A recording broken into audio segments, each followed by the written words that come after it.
Sa iba pang balita, 10 probinsya sa Luzon ang patuloy na nakikitaan ng malaking pag-unlad sa aspeto ng human development. Ito'y dahil sa patuloy na pagsuporta ng pamahalaan sa pag-unlad ng ating mga kababayan. Para sa detalye, balitaan mo kami, George Bandol.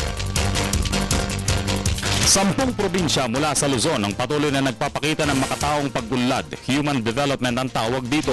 Sabi ng United Nations Development Program o UNDP, ang human development ay pagbibigay sa isang individual ng pagkakataong mamuhay ng matagal mula sa isang kapaligidang maayos at maunlad na may sapat at malawak na edukasyon. Patuloy na sinusuportahan ng Aquino Administration ng human development sa ilalim ng kanyang termino. Sa latest report ng Human Development Network, kinikilala nito ang mga probinsya ng Benguet, nakakatugon sa human development efforts ng pamahalaan.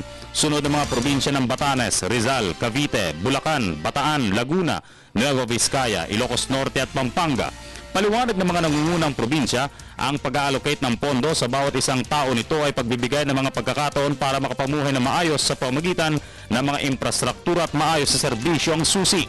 The economy, good governance, dapat nandariyan. But yung eradication of poverty, need for planning so that whatever development, there will also be environmental preservation plus the human development. Napakalaga nito eh.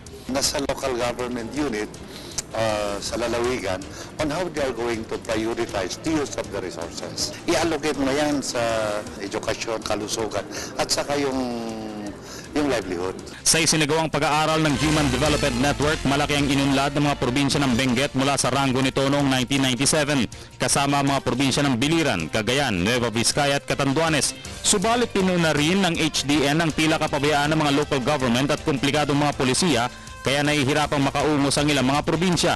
Dahil daw sa maling mga prioridad ng budget allocation, nasa mababang ranggo pa rin ang mga probinsya ng Lanao del Sur, Masbate, Pampanga del Norte, Sarangani, Davao Oriental, Agusan del Sur, Zamboanga, Tawi-Tawi, Maguindanao at Sulu. Malaki rin ang ibinagsak sa Human Development Report ng mga probinsya ng Batangas, Quezon, Basilan at Rizal. Para sa Telebisyon ng Bayan, George Bandola.